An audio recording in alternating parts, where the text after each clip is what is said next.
Урматтуу Үмүт ТВ телеканалынын көрүүчүлөрү, сиздерди түш өткөн ар түрдүү маселелерди элге жана бийликке жеткирүү үчүн эл үнү берүүсүнү WhatsApp аркылуу видеого тартып жөнөтсөңүздөр болот. WhatsApp номерибиз 0553 94 94 84. Эл үнү сиздер үчүн иштейт.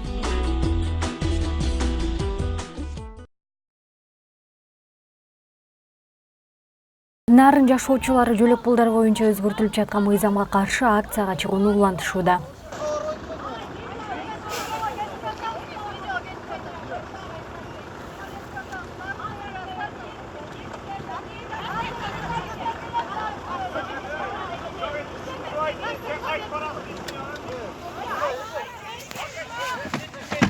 Карас айылында жол тосуп атат. Келиндер пасауяга таратып, пасауя ала албай калды деп.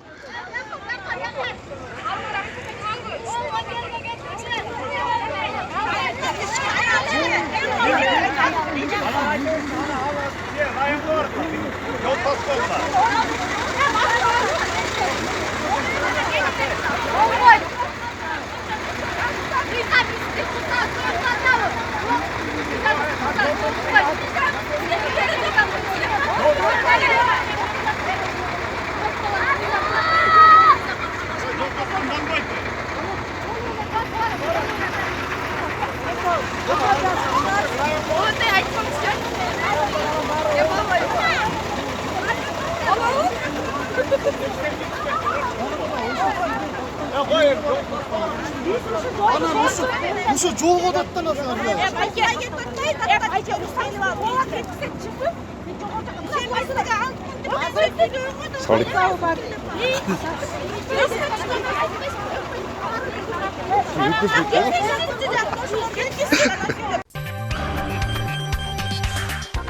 Бишкек шаарындагы Абсамат Масалиев көчөсүндө айнектери караңгылатылган Lexus LX 470 унаасы жол коопсуздугун көзөмөлдөгөн кызматкерди сүздү. Милициянын маалыматы боюнча 17 декабрда саат 15:00 чамасында Түштүк Дарбаза тарапта жол коопсуздугун көзөмөлдөө кызматынын кызматкери аталган унааны токтоткон. Бирок айдоочу ага баш бербестен кызматкерди сүзө качырып, ал жерден унаасын айдап качып кеткен.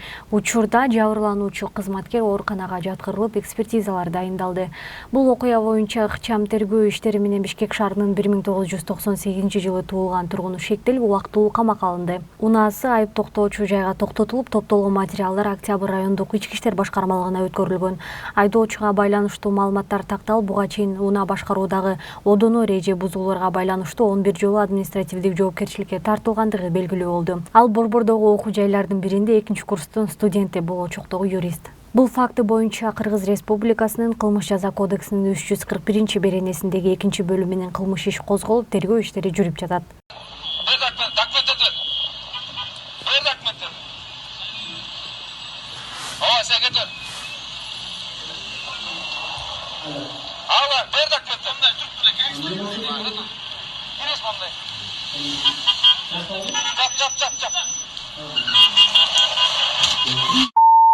Да не спойлер зараз. Я у нас контролирую.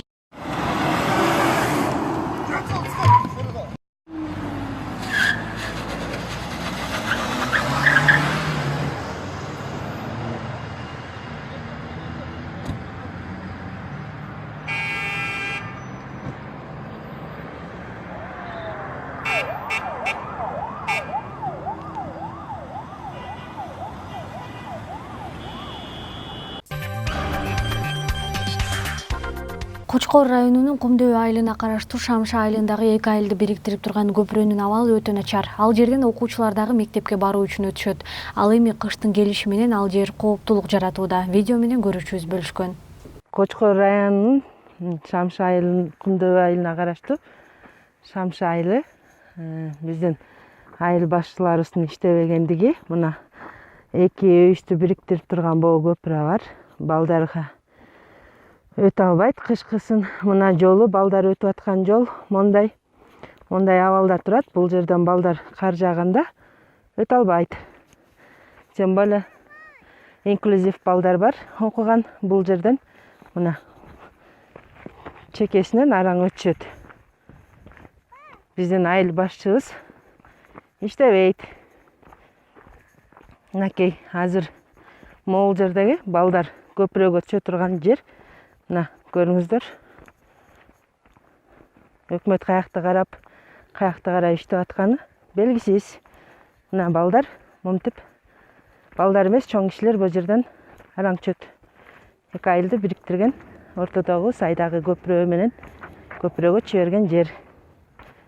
Мынакей. Ушуну жогорку жактагы депутаттар, эмелер, айыл өкмөттөр чечет деп ишенебиз.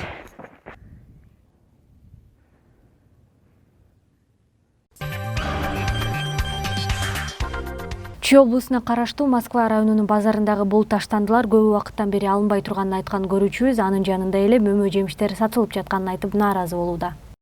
Мына Москва районунда мусор мойн төгүлүп жатат. Көптөн бери тазалана элек.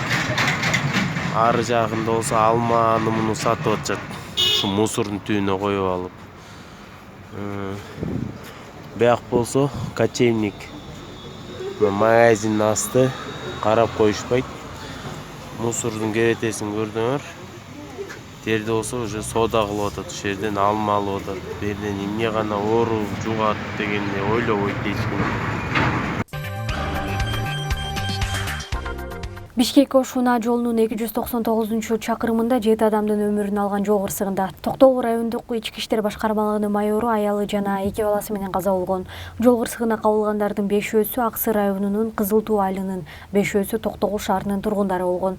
Кырсык 16 декабрда саат 19:00 чамасында Бишкек-Ош унаа жолунун 299-чакырымында Токтогул районунун Торкен айылында катталган. Ал эми видео көрүүчүбүздөн келип түшкөн.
Баласы жакшы экен, а? Баласы. Кудайым ey. Onu alıp ver ben bir atmak.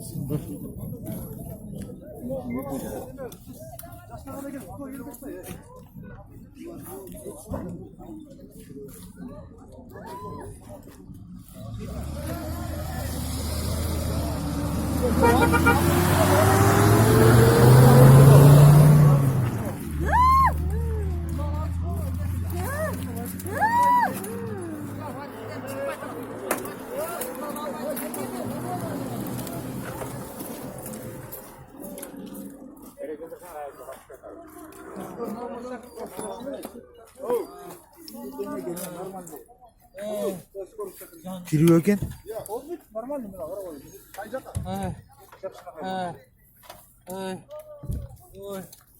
Şoför ölüp koptur olsa.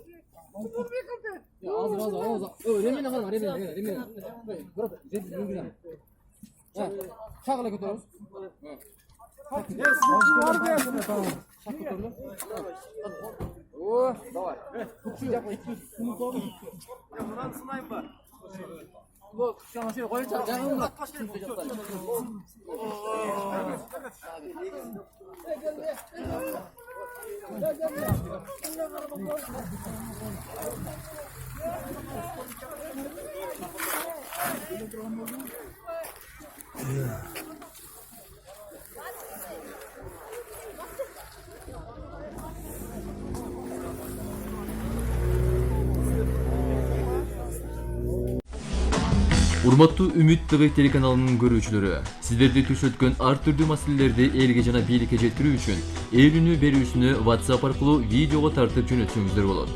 WhatsApp номерибиз 0553 94 94 84. Ээлүүнү сиздер үчүн иштейт.